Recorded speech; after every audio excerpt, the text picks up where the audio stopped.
யோகா ஸ்டூடெண்ட்ஸ்க்கு எல்லாருக்கும் வணக்கம். இன்னைக்கு சண்டேனால எல்லாருமே வந்து பிரியாணி தான் பண்ணுவோம். நாங்களும் இன்னைக்கு பிரியாணி தான் பண்ணி காமிக்க போறோம். என்னன்னா நம்ம யோகா ஸ்டூடெண்ட் வந்து பிரியாணி பண்ணி காமிக்க போறோம். நாங்க டேஸ்ட் பண்ணி பார்த்தோம், ரொம்ப சூப்பரா இருந்தது. பண்ணி காமிக்கிறது நீங்களும் உங்க வீட்டுல ட்ரை பண்ணி பாருங்க. எப்படி இருக்குங்கிறத அப்புறமா வாட்ஸ்அப்ல நீங்க மெசேஜ் அனுப்புங்க. சரியா? இப்ப நம்ம வந்து என்ன பண்ணணுங்கிறத போலாம் வாங்க.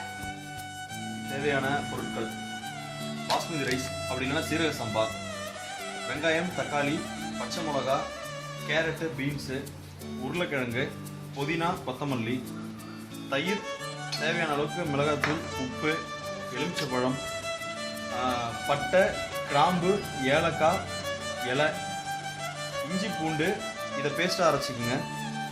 அது மட்டும் இல்லாமல் பட்டை, கிராம்பு, ஏலக்காய் இதை வந்து மிக்சியில் போட்டு பவுடர் பண்ணிக்கங்க தனியாக. அதாவது இப்போ வச்சுருக்கு, இதை வந்து பவுடர் பண்ணிங்க. இதோட கொஞ்சம் சோம்பும் மிளகும் சேர்த்துக்குங்க. அப்புறம் வெஜிடபிள் பிரியாணி செய்யணுன்றதுனால எங்கள் மாஸ்டரோட விருப்பத்துக்கு எனக்கு வந்து ப்ரெட்டு போட்டிருக்கோம். உங்களுக்கு வந்து என்ன பிரியாணி வேணுமோ இந்த ப்ரெட்டுக்கு பதில் நீங்கள் மட்டனோ, சிக்கனோ, எக்கோ ஏதோ நீங்கள் பண்ணிக்கலாம். இப்போ இந்த ப்ரெட்டை வந்து டோஸ்ட் பண்ணி இதை எண்ணெயில் போட்டு ஃப்ரை பண்ணி எடுத்து வச்சுக்கணும்.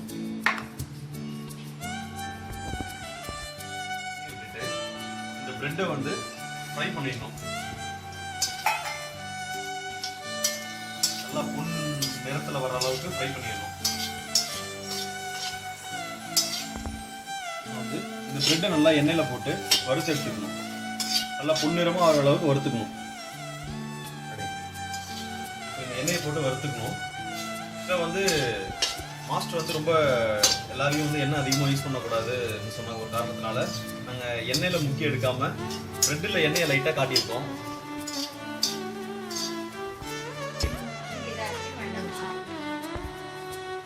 தேவையான அளவுக்கு எண்ணெய் ஊற்றிக்குங்க. ரொம்ப கம்மியாக ஊற்றிங்க. நிறையா ஊற்றினீங்கன்னா உடம்புக்கு வந்து நல்லது கிடையாது அப்படின்னு எங்கள் மாஸ்டர் சொல்லியிருக்காரு.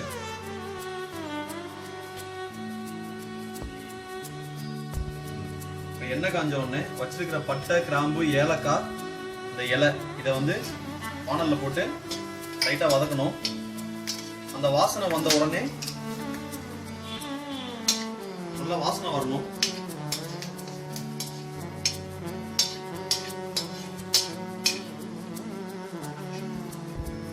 இப்படி வதக்கிட்டு இருக்கிறப்ப லைட்டாக வெடிக்கும். மூஞ்சி மட்டும் வானல் கிட்ட கொண்டு போயிடாதீங்க, அப்புறம் வானல் மாதிரி ஆயிரும் மூஞ்சி.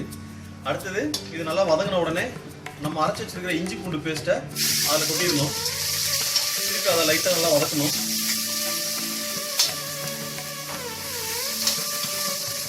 நல்லா வாசனை வர்ற அளவுக்கு வதக்கணும். இதை பார்த்த உடனே உங்களுக்கு மொபைலில் வாசனை வராது, இருந்தாலும் நீங்கள் லைவாக செய்கிறப்ப வாசனை வரும். அப்புறம் கையில் வச்சிருக்கிற அந்த தக்காளி, வெங்காயம், பச்சை மிளகா இது எல்லாத்தையும் அதில் போட்டுக்கிட்டு இன்னும் கொஞ்சம் நல்லா வதக்கிட்டு இருக்கணும்.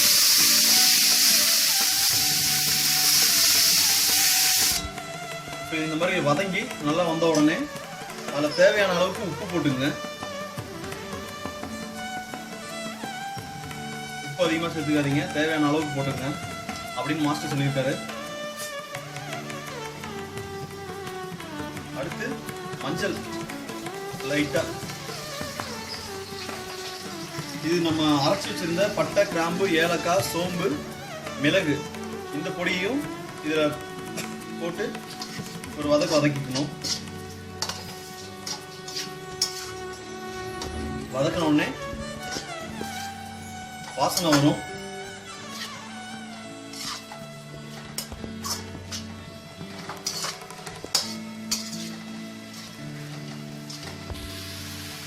அடுத்து வெட்டி வச்சிருக்கிற கேரட்டு, பீன்ஸு,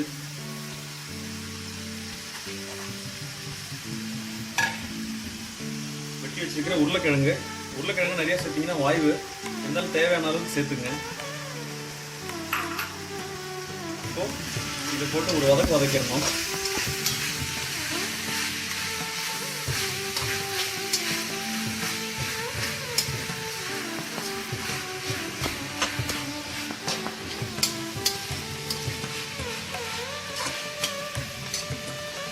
அடுத்து புதினா, கொத்தமல்லி புதினா கொத்தமல்லி கொஞ்சம் நிறைய ஆட் பண்ணிங்கன்னா நல்லா வாசமாக இருக்கும்.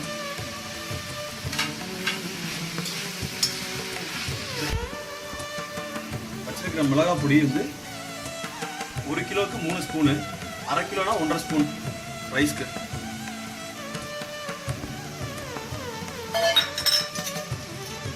லெமன் எடுத்துங்க, ஒரு லெமன் வந்து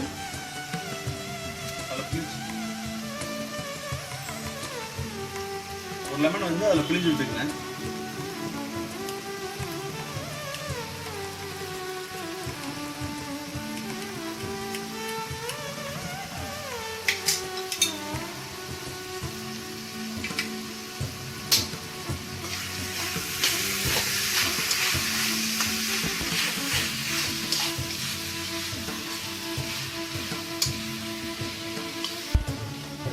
நல்லா வதங்கின உடனே தேவையான அளவு கொஞ்சம் தயிர் போட்டுங்க. தயிர் போட்டிங்கன்னா உடலுக்கு நல்லா குளிர்ச்சி.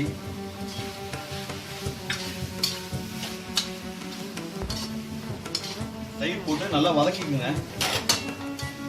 நல்லா வதங்கின உடனே இதை வந்து மூடி போட்டு கொஞ்சம் மூடி வச்சிருங்க. காய்கறி நல்லா வேகிறதுக்கான ஒரு இது இருக்கும். ஒரு 2 நிமிஷம் கழிச்சு நல்லா வெந்திருக்கும் பாருங்க. நல்லா வெந்த உடனே திருப்பி ஒரு வதக்கிட்டு நீங்க அரிசி வந்து பாஸ்மதி ரைஸ் எந்த அளவுக்கு போடுறீங்களோ அதுல இருந்து 1.5 மடங்கு தண்ணி ஊத்தினா போதும். 1 டம்ளர் போட்டீங்கன்னா 1.5 டம்ளர் தண்ணி. நாங்க இந்த கப்ல வந்து 1 கப் ரைஸ் போட்டிருக்கோம். இதுல வந்து 1.5 கப் நாங்க தண்ணி ஊத்த போறோம்.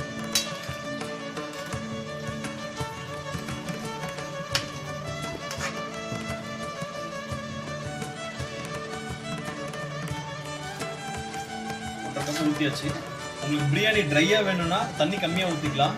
நல்லா திக்கா வேணும்னா தண்ணி கொஞ்சம் அதிகமாக விட்டுக்குங்க. இதை வந்து இன்னொரு 10 நிமிஷம் மூடி வச்சு இது கொதிக்க வர வரைக்கும் வெயிட் பண்ணுங்க.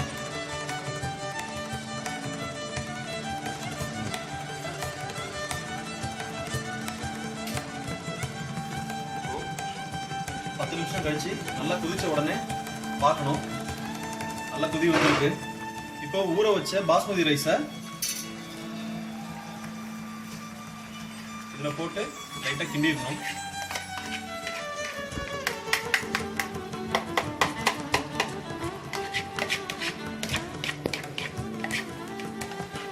அரிசி வந்து ஒரு அரிசி கூட வேஸ்ட் பண்ணாமல் எல்லா அரிசியும் கரெக்டாக அதில் போட்டுருங்க. ஏன்னா இந்த அரிசி விளைய வைக்கிறதுக்கு விவசாயிகள் எவ்வளோ கஷ்டப்பட்டுருப்பாங்கன்னு உங்களுக்கு தெரியும். அதுவும் எங்கள் மாஸ்டர் தான் சொன்னார். இப்போ இதை நல்லா கிண்டிக்குங்க. நெக்ஸ்ட் உங்களுக்கு கலர் வேணும்னா கலர் பவுடர் போட்டுக்கலாம். கலர் பவுடர் போடுறது உடம்புக்கு கெடுதல். ஸோ அதனால் வந்து நீங்கள் நார்மலாக இப்படியே கிண்டிக்கிட்டீங்கன்னா நல்லா தான் இருக்கும். இப்போ அரிசியை போட்டு மிக்ஸ் பண்ணியாச்சு. கொதிச்சுக்கிட்டு இருக்கு. இதை நம்ம அழகாக க்ளோஸ் பண்ணிவிட்டு ஒரு 10 நிமிஷம் அடுப்பை கம்மியாக எரிய விடுங்க. நீங்கள் அதிக தீயில எரிய விட்டீங்கன்னா பிரியாணி வந்து பிளாக்காக கருப்பாக எடுத்து பார்த்தீங்கன்னா இந்த மாதிரி இருக்கும். ஸோ இப்போ இதில் நீங்கள் வறுத்து வச்சு இந்த ப்ரெட்டை வந்து போட்டுக்குங்க. இதை லைட்டாக கிளறி விட்டுக்குங்க. ரொம்ப அதிகமாக கிண்டக்கூடாது, அரிசி உடையும்.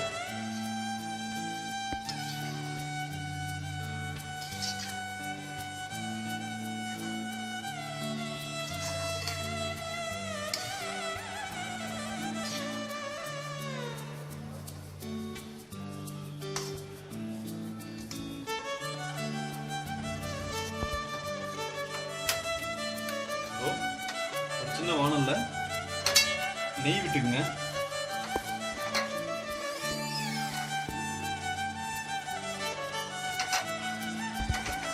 நெய் போட்டுக்கிட்டு நெய்யை ரொம்ப கொதிக்க விட்டுறாதீங்க, வாசனை மாறிடும். ஸோ இந்த மாதிரி இருக்கிறப்ப நீங்கள் வச்சிருக்கிற முந்திரி பருப்பை அதில் போட்டுங்க.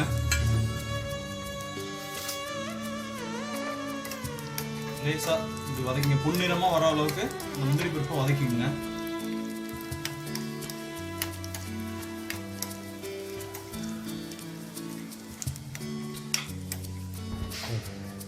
நெய் நல்லா பொன்னிறமாக முந்திரி பருப்பு நல்லா பொன்னிறமாக வறுத்ததுக்கப்புறம் பிரியாணி மேலே இந்த நெய்யும் முந்திரி பருப்பும் இப்படி விட்டுக்குங்க. நெய் எதுக்கு போகிறோன்னா நல்லா வாசனையாக இருக்கும் பிரியாணி.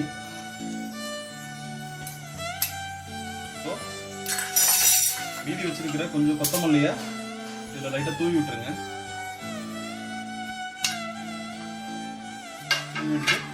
பிரியாணி வந்து ஒரு 15 நிமிஷம் தம்ல போட்டுருங்க. க்ளோஸ் பண்ணி வச்சு அடுப்பு கம்மியாக எரிய வச்சு இப்போ ஒரு 10 நிமிஷம் கழிச்சு ஆஃப் பண்ணியாச்சு. இப்போ பிரியாணி ஒரு 15 நிமிஷம் தம்ல இருந்திருக்கு. இப்போ வந்து பிரியாணி ரெடி.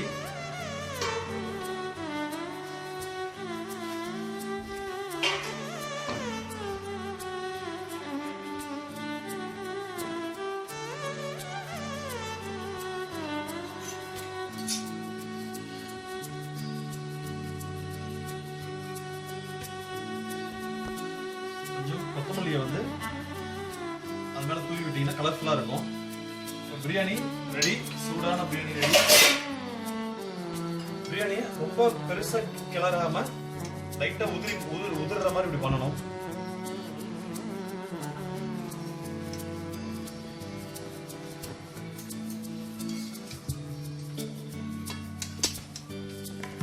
போல வரும் உங்களுக்கு.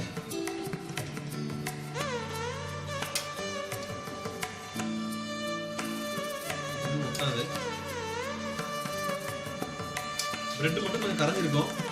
நீங்க நான்வெஜ் போட்டீங்கன்னா அது கரையாது.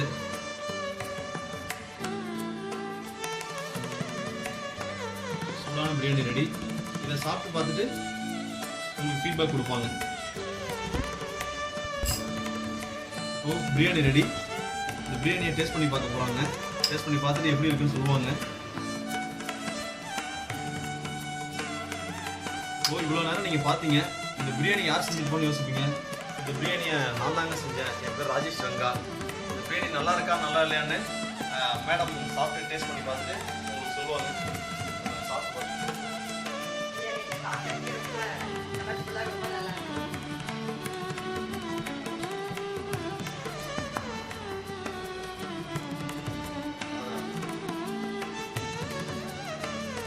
ஏதாவது கரெக்டான ஃபீட்பேக் சொல்லுங்கள்.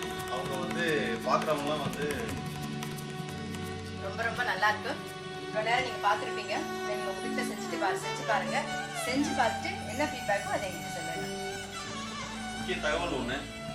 இன்னைக்கு இருக்கிற இளைய தலைமுறைகள் வந்து, அதாவது பசங்களுக்கு சொல்கிறேன், இன்னைக்கு இருக்கிற ஜென்ரேஷனில் பொண்ணு கிடைக்கிறதுலாம் ரொம்ப கஷ்டமாக இருக்குங்க. நல்லா மாப்பிள்ளை படிச்சிருக்காரா, மாப்பிள்ளைக்கு வேலை இருக்கா, எவ்வளோ சம்பாதிக்கிறான்னு கேட்குறாங்க. இப்போ பார்க்குற பொண்ணுங்களாம் மாப்பிள்ளைக்கு சமைக்க தெரியுமான்னு கேட்குறாங்க. அதனால் தயவுசெய்து நல்லா சமைக்க கற்றுக்குங்க. ஆனால் நான் நல்லா சமைக்க கற்றுக்கிட்டேன். நீங்கள் பார்த்துருப்பீங்க. நான் சொன்ன மாதிரி டேஸ்ட் பண்ணுங்கள். டைம் இருந்தால் நம்ம எல்லாம் குரூப்பாக வந்து ஒரு நாள் பெரிய லெவலில் பிரியாணி செய்வோம். இன்னைக்கு பாய் பாய். சாரி, ஒரே விஷயம் சொல்ல மாட்டேன். இன்னைக்கு நிகழ்ச்சிக்கு ஸ்பான்சர்லேருந்து எங்களுக்கு வந்து கைட் பண்ணதுலேருந்து எல்லாம் எங்கள் மாஸ்டருக்கு பெரிய நன்றி.